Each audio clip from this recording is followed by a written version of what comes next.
Hello everyone, this side Manish Sachdeva. Today we will discuss our next topic of electrical machines, that is transformer construction. Last time हमने जो topic discuss किया था that was transformer and working principle of transformer. ठीक है, जो कि हमारा electromagnetic induction था, right? So आज हम discuss करेंगे ट्रांसफार्मर की कंस्ट्रक्शन के बारे में कि ट्रांसफार्मर कैसे बनता है, ठीक है जी, और उसके बीच में क्या क्या मेन एलिमेंट्स होते हैं और उसकी कौन कौन सी टाइप्स होती हैं। ठीक है, अगर मैं बात करूं ट्रांसफार्मर की तो this will be the normal transformer जिसमें दो वाइंडिंग्स होंगी, ठीक है जी, और एक कोर होगी, राइट। इसके बारे में अभी आगे डिस्कस करेंगे। So let's start with that जी। Transformer construction, the main elements of transformer are two coils and a laminated steel core. अब दो चीजों से मिलके बना होता है transformer. One is two coils, मैं यहाँ पे डायग्राम बना रहा हूँ अब ट्रांसफार्मर का नीचे,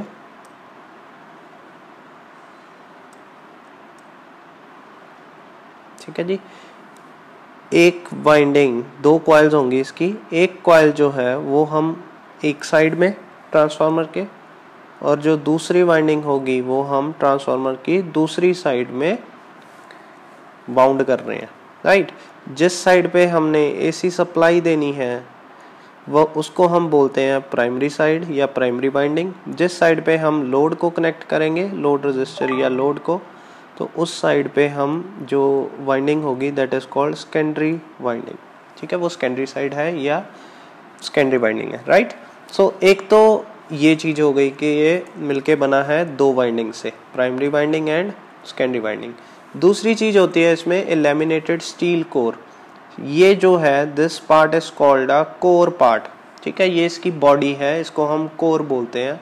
और ये स्टील कोर क्यों बोलते हैं? Because it is made up of silicon steel, ठीक है जी। ये सिलिकॉन स्टील की बनी होती है बॉडी, ठीक है, और लैमिनेटेड होती है। लैमिनेटेड और स्टील, सिलिकॉन स्टील क्यों यूज किया है वो हम अभी डिस्कस करेंगे।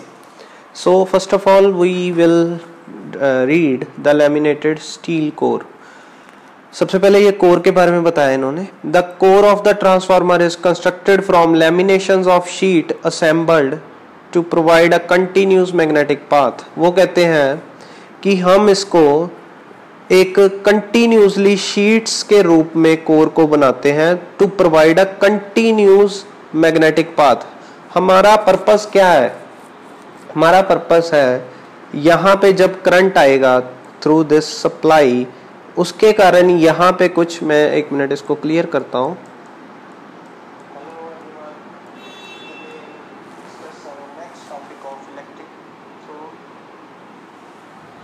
जी, मैं इसको यहाँ से क्लियर कर रहा हूँ। ओके, हमारा मेन पर्पस क्या है कि हमारा जब यहाँ पे करंट देंगे एसी सप्लाई से तो यहाँ पे कुछ फ्लक्स जनरेट होगी। हमने उस फ्लक्स को दूसरी साइड पे पहुंचाना है टू द सेकेंडरी साइड। अब प्राइमरी और सेकेंडरी वाइंडिंग के बीच में कोई नाता नहीं है, they are not connected to each other, but ये जो फ्लक्स है ये यहाँ से पास होके दूसरी कोर की तरफ जाएगी, दूसरी वायर की तरफ जाएगी। वो कैसे जाएगी? थ्रू द कोर, इस कोर की हेल्प से जाएगी। कोर के साथ होती हुई फ्लक्स जो है वो दूसरे, अब इसका जो मटेरियल होगा ना वो ऐसा होना चाहिए कि ये मैग्नेटिक पाथ को रोके ना, मैग्नेटिक पाथ इसमें इजी हो। जैसे हम कहते हैं ना कि कंडक्टर में करंट पास कर रहा है, अच्छे से करंट पास कर जाता है कंडक्टर में, ऐसे ही मैग्नेटिक मटेरियल ऐसा होना चाहिए हमारा कि उसमें से फ्लक्स जो है वो पास कर जाए। मतलब लो रिलक्टेंस पाथ होना चाहिए, जैसे लो रेजिस्टेंस पाथ होता है। लो रेजिस्टेंस का मतलब करंट हाई, ऐसे ही लो रिलक्टेंस पाथ का मतलब है high flux can be passed, ठीक है। सो ये जो मटेरियल है ये steel, laminated steel, silicon steel का बना होता है, ठीक है। और क्यों बना होता है? Because to provide a continuous magnetic path, right. I hope this is clear to you. Silicon steel is used as a core of transformer. अब कौन सा मटेरियल यूज हो रहा है? सिलिकॉन स्टील यूज कर रहे हैं हम इस कोर के लिए। बिकॉज दिस मटेरियल हैज, एक सेकेंड वेट करिए,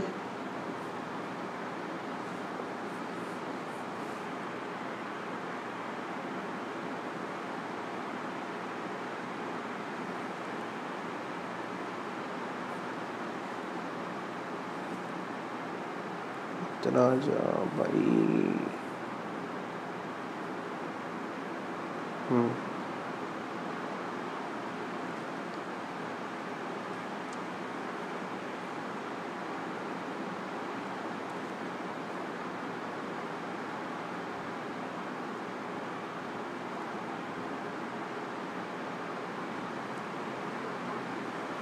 Right.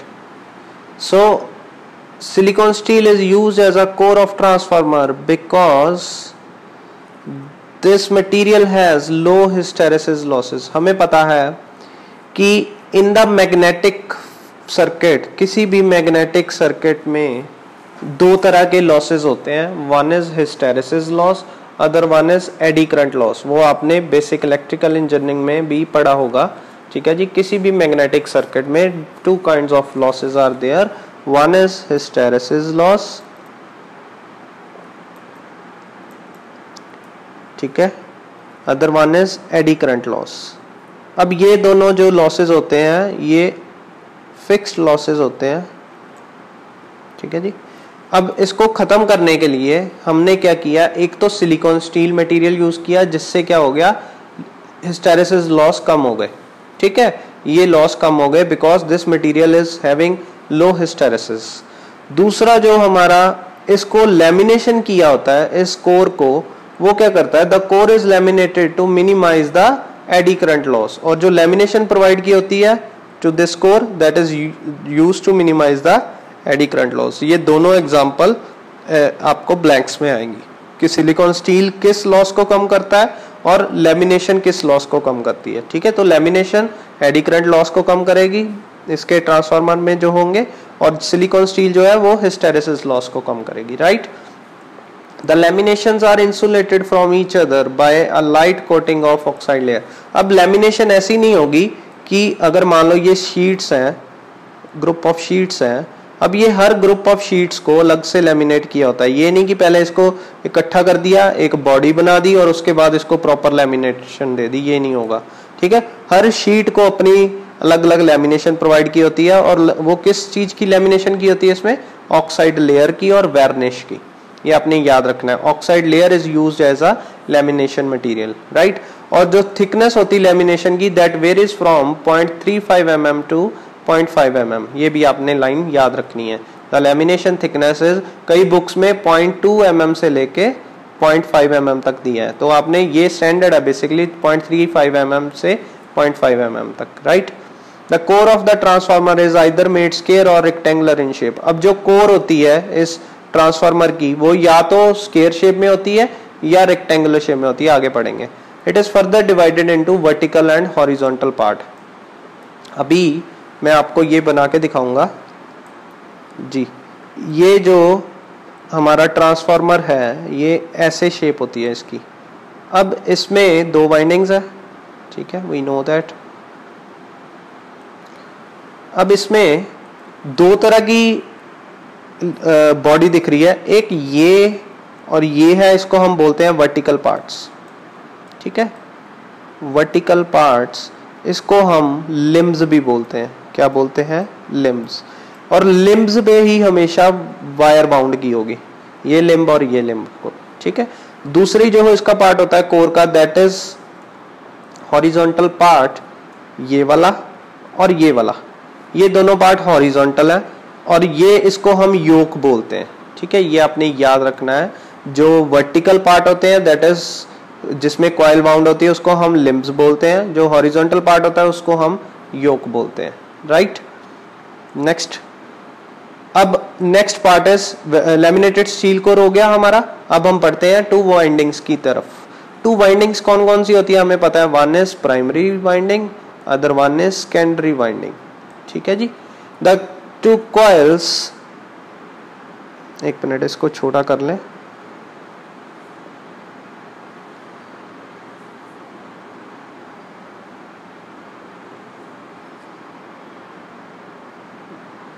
Ji. The two coils are insulated from each other. ये जो वाइंडिंग्स होंगी ये दोनों आपस में डिफरेंट होंगी, दोनों अलग अलग होंगी. ठीक है, एक दूसरे के साथ इंसुलेशन प्रोवाइड की होगी. Conductive material is used in the winding of the transformer. अब ये जो वाइंडिंग होगी ये किस मटेरियल की होगी? कंडक्टिंग मटेरियल की। कंडक्टिव मटेरियल मतलब इसमें से आसानी से करंट पास हो जाए। और वो कौन सा मटेरियल होता है जिसकी वायर्स होती हैं या कॉइल होती है? That is copper material. ठीक है, प्रॉपर कॉपर की होती है ये।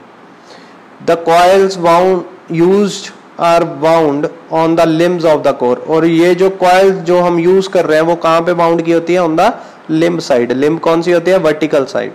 ठीक है, ओके।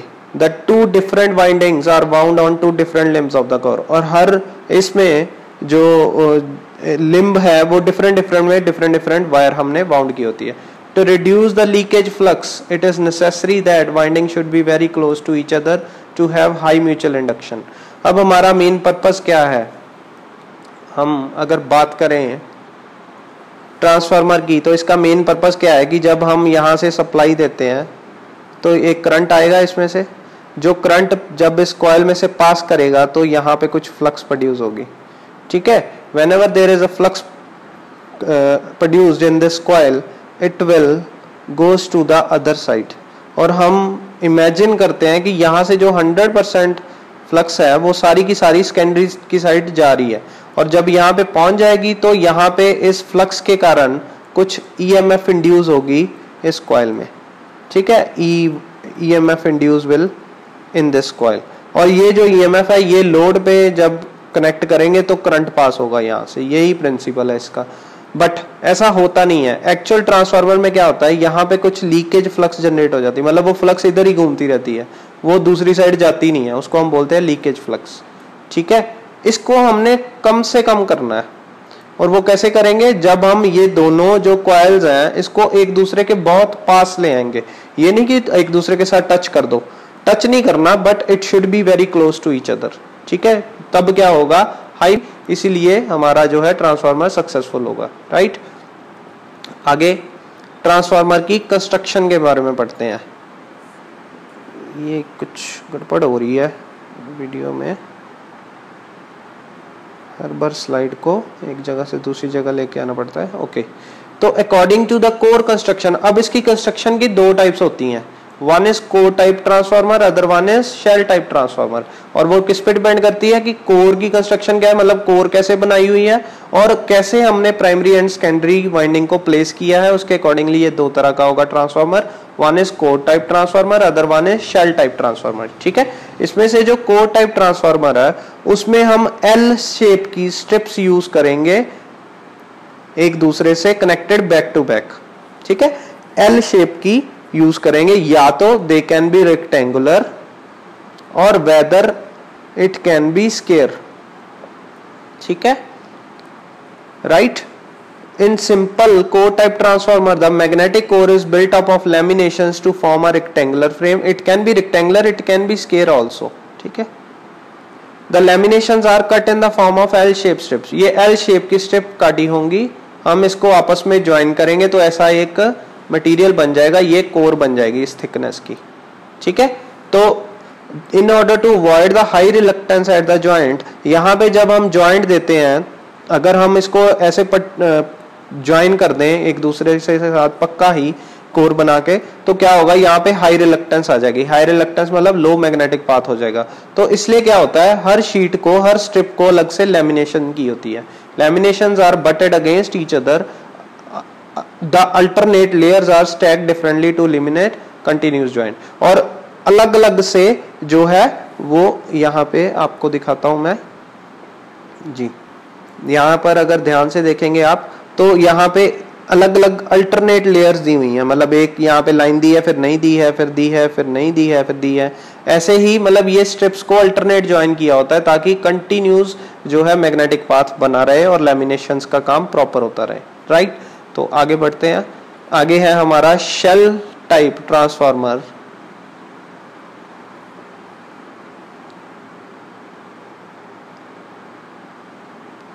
इसके बारे में पढ़ते हैं।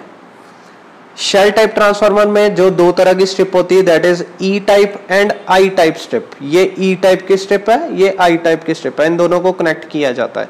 In this case this will be the shape of the transformer. ये शेप बनेगी।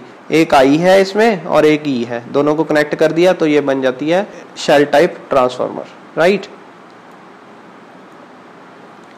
जी आगे बढ़ते हैं।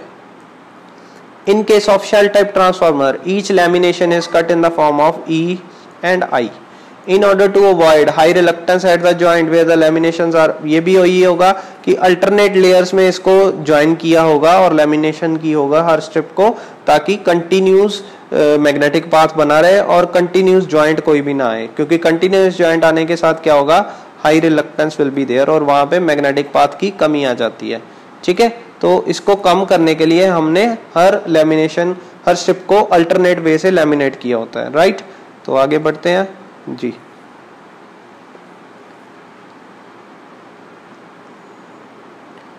अब इसमें क्या दिया है, in a shell type transformer the core has 3 limbs. अब जो हमारे पास शेप बनेगी वो ये बनेगी, इसमें अब 3 लिम्स है, one is this, other one is this, third one is this.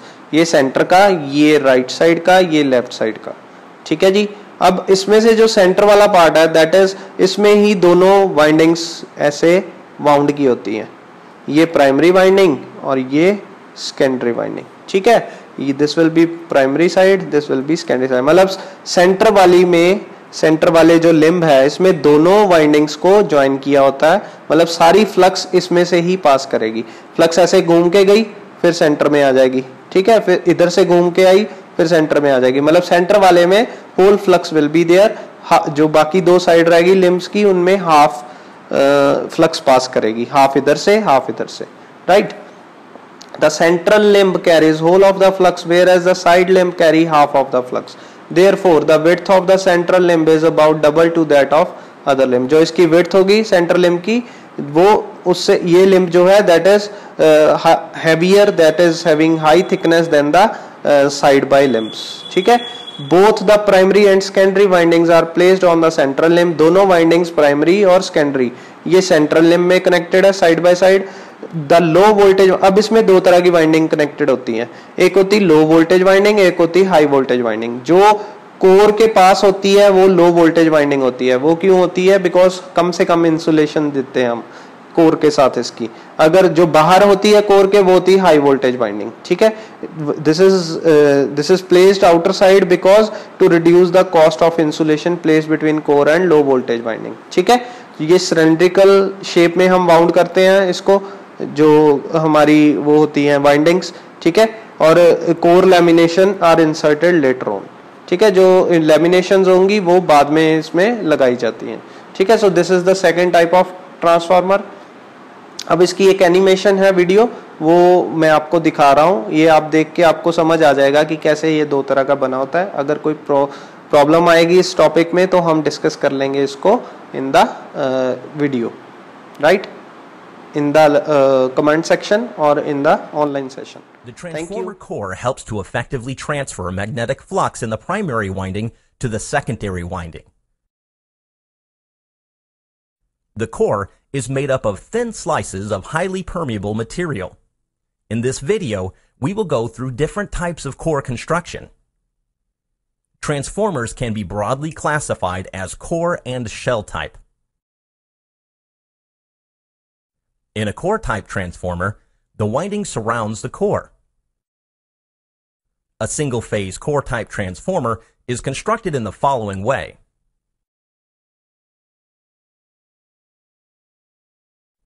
The construction of a 3-phase core-type transformer is shown here. It is evident that the primary and secondary windings sit on the same limb. In a shell-type transformer, the core surrounds the winding.